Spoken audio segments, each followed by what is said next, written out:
Let's discuss about moving coil galvanometer. It is useful in finding out small currents. This we have discussed in current electricity chapter. But let us see the instrument, how it works, what is the principle behind. Now let us say there is a room and there is a door, and this door contains a door stopper. You try to open the door, you enter the room, then what happens? The door closes automatically. So you applied some external force, the door rotated, and some spring action in that door stopper, it restored back to its original position. The similar principle we are going to see in a moving coil galvanometer. Now if C is the torsion constant of a spring and phi is the angle of twist, the door is getting here, it is making some angle so the torque can be given as C multiplied by phi. The unit of C is how much? It is Newton meter per radian, and this phi is measured in radians. Now this is the internal resistance offered by that, the door stopper or whatever. So similar situation we can see in a moving coil galvanometer. In a moving coil galvanometer, what we do is we take two strong horseshoe magnets. They create a very strong magnetic field. You keep a coil of wire carrying current. It is connected to some external circuit. This is the arrangement. There is a drum type of a system over here which is connected to a spring. So what happens when this current carrying loop is placed in a strong magnetic field, it tries to rotate. There is a torque developed. Now this is external. So the spring action will try to restore it to original position. It will try to restore it. So this will be internal. So in equilibrium condition, the both will be equal. Okay. So here you need to see that there is a loop. At present I am taking a single loop, ABCD. AB is equal to small a, BC is equal to small b. This is the dimension. Current direction is shown. And let us say this is my X, Y and Z is towards U. So here there is a current carrying loop. So we can find out the direction of magnetic force. You can apply the left hand thumb rule, Fleming's law, and you can find out the direction of the forces, the contribution because of these four wires.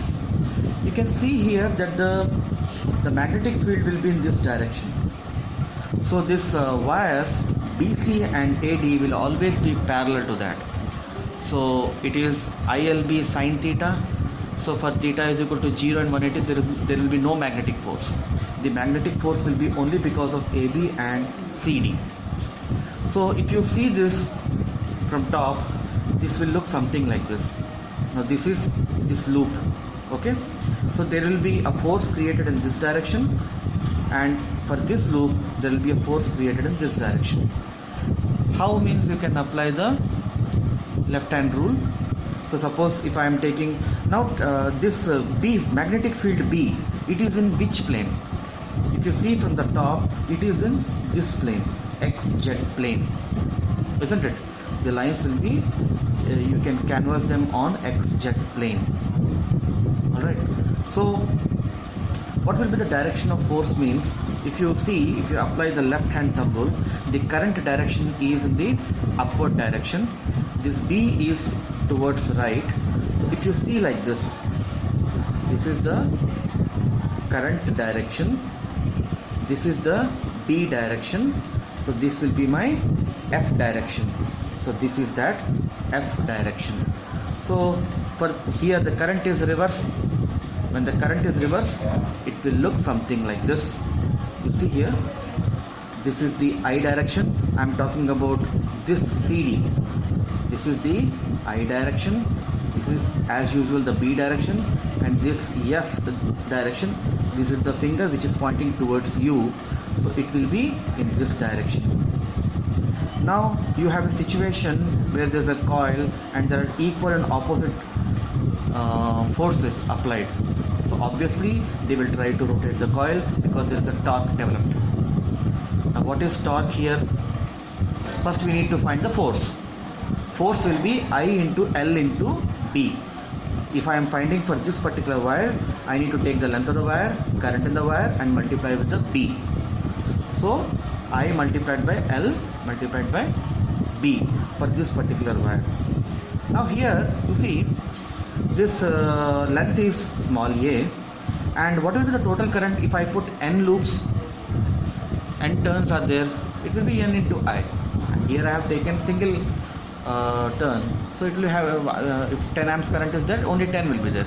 If I put 5 loops, it will be 5 into 10, 50. Okay, so this is the force. So what will be the torque? How to calculate the torque? Take any of these two forces and multiply the distance separating them. So force we have worked out. What is the distance separating them? One force is here, one force is, if you see here, this force will be like this and this force will be like this. Okay, what is the distance of separation? Small b. So force into distance, this force multiplied by this distance. If you see, this loop is a rectangular loop, so small a multiplied by small b will be the area of the loop. So my torque is given by Ni, this A into B is capital A, and this is my magnetic field. Okay, now this is the external. So there will be an equal and opposite internal torque developed because of the spring we just discussed. So in equilibrium condition, external torque will be equal to internal torque.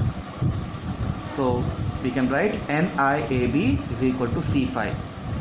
So here I is the current. If I take all the terms other side, I get I is equal to C divided by NAB into phi. C is a constant for the spring, N is a constant, area of the loop is a constant, and for the same magnet the B is also constant. So the whole thing is a constant. So this is called that particular galvanometer constant. You can see here I is equal to some constant into phi.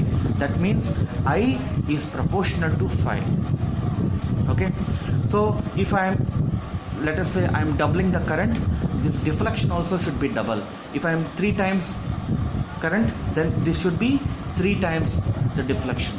Okay, if I change the current in the loop, the deflection, if I double it, this phi should become 2 phi. If I triple it, this phi should become 3 phi. So this type of thing is achieved well when you put a horseshoe magnet and not a bar magnet. So that is the reason why this is one more reason why we go for a horseshoe magnet, not a bar magnet. And here the magnetic fields will be more radial. In a bar magnet they will be straight, but when you put a horseshoe magnet they will be radial by nature. Okay, so that's it.